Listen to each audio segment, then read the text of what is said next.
Guys आज मैं लेके आया हूँ class 10 chapter number 10 which is human eye, the human eye. ठीक है, so let's start our MCQ. So our first question is, हमारा पहला क्वेश्चन क्या है? The amount of light entering the eye can be controlled by the iris. ठीक है, सो हम लोग को क्या होता है, जैसे यहाँ से लाइट आ रहा है, बहुत सारा लाइट्स आ रहा है, तो यहाँ पे ये जो होता है, sorry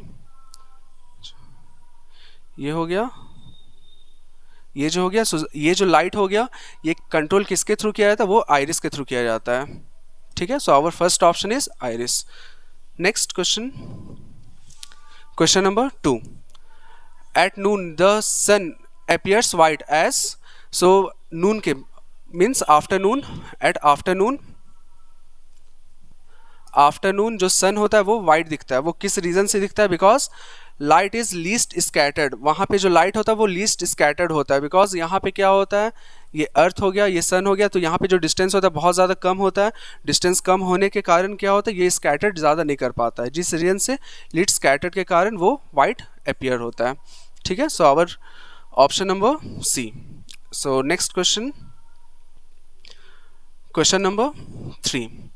the amount of light entering the eye can be control. ये सेम ही क्वेश्चन आ गया जो क्वेश्चन नंबर फर्स्ट का था। ठीक है, जिसका ऑप्शन ए था। ठीक है, so next question, question number 4।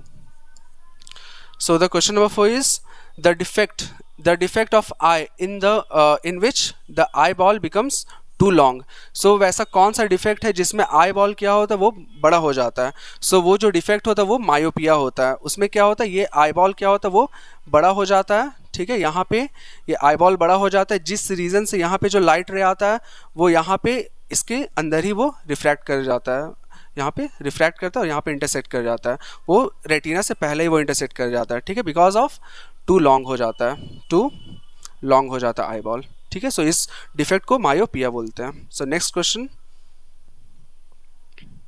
Question number 5। The splitting of white light into different colors on passing through prism।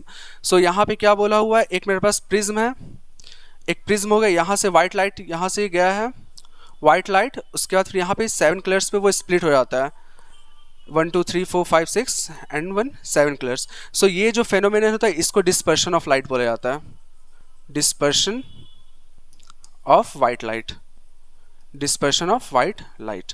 So it is called dispersion of white light. So ये कौन सा ऑप्शन हो जाएगा? Option number C. ठीक है, so next question, question number 6। A person can not see distinctly object kept beyond 2 metre. So यहाँ पे बोला हुआ है जो पर्सन हो गया वो दूर का ऑब्जेक्ट अच्छे से नहीं देख पाता है। ठीक है, वो beyond 2 metre. So this defect can be corrected by which? By using a lens of how much power. ठीक है, सो यहाँ पे बोला हुआ है वो डिस्टिंक्ट ऑब्जेक्ट को अच्छे से वो देख नहीं पाता है, वो कितने बियॉन्ड को ऑब्जेक्ट को नहीं देख पाता है, वो 2 मीटर। सो यहाँ पे मेरे पास फोकल लेंथ कितना हो गया, वो 2 मीटर हो गया। सो यहाँ पे जो पावर होगा और ये जो हो जाएगा ये डिस्टिंक्ट ऑब्जेक्ट हो गया। सो डिस्टिंक्ट ऑब्जेक्ट हो गया तो यहाँ पे ये जो हो गया इसका मतलब the person is suffering from myopia, myopia से वो सफ़र कर रहा है। ठीक है, सो यहाँ पे जो मायोपिया का जो करेक्टिव लेंस होता है, करेक्टिव लेंस जो होता है वो होता है मेरा कॉनकेव लेंस होता है। सो कॉनकेव लेंस होता है। सो कॉनकेव लेंस के लिए यहाँ पे ये एफ क्या होता है, वो नेगेटिव होता है। सो पावर इक्वल्स टू क्या होता है, 1/f इन मीटर। ठीक है, सो यहाँ पे अगर मैं इसको सब्स्टिट्यूट यहाँ पे कर दूंगा, सो यहाँ पे क्या आ जाएगा, -2, so which is equals to negative of 0.5 dioptre.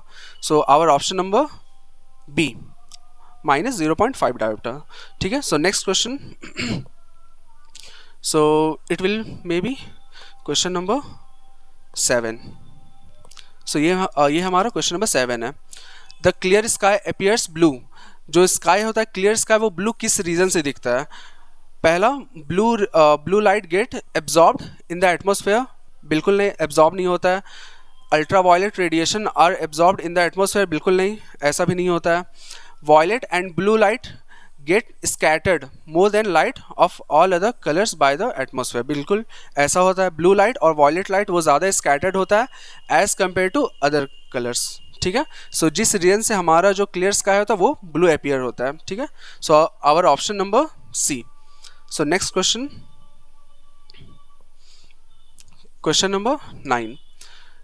So refraction of light by the earth atmosphere due to variation of air density. So यहाँ पे क्या होता है, जैसे मेरे पास ये एयर अर्थ हो गया, ठीक है, इसके सराउंडिंग में क्या है, एयर पार्टिकल्स हैं जिसको एटमॉस्फेयर बोला जाता है, ठीक है। और यहाँ पे क्या बोल रहा है, earth atmosphere due to the variation of air density, जो यहाँ पे रिफ्रैक्शन, यहाँ से जो लाइट यहाँ पे क्या और यहाँ से लाइट जाता है वो रिफ्रैक्ट होता है, सो इसको एटमॉस्फेरिक रिफ्रैक्शन इसको बोला जाता है।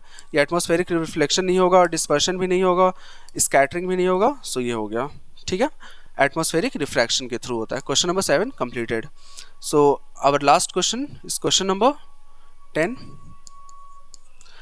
The deflection of light by minute particles and molecules of the atmosphere in all direction is called what? So यहाँ पे क्या बोला हुआ है क्वेश्चन, यहाँ पे एक मेरे पास माइन्यूट पार्टिकल्स है और यहाँ से एक लाइट जा रहा है और यहाँ पे टक्कर, इसको देखो कोलाइड करने के बाद यहाँ पे क्या हो रहा है, लाइट वो चारों तरफ वो स्कैटर्ड हो जा रहा है। सो इस फेनोमेनन को स्कैटरिंग बोला जाता है। सो डिस्पर्शन नहीं, स्कैटरिंग, ठीक है। सो और इसी का एप्लीकेशन मेरा टिंडल इफेक्ट है। So our option number B, sorry, ठीक है। सो आवर क्वेश्चन नंबर 10 का option number B. So next question, ये लास्ट क्वेश्चन है हमारा। The air layer of atmosphere whose temperature is less than hot layer behave as a optical denser medium. Because जो hot layer होता है, hot layer act as a rare medium, so वो optical rare medium जैसा act करेगा, पर उससे जो less क्या होगा, उससे जो हॉट लेयर से जो कम टेम्परेचर होगा उसको ऑप्टिकल डेंसर मीडियम बोला जाता है। और क्वेश्चन नंबर 11 हैज़ कंप्लीटेड। सो आज के लिए इतना ही, मिलते हैं नेक्स्ट वीडियो में कुछ इंपॉर्टेंट MCQs के साथ।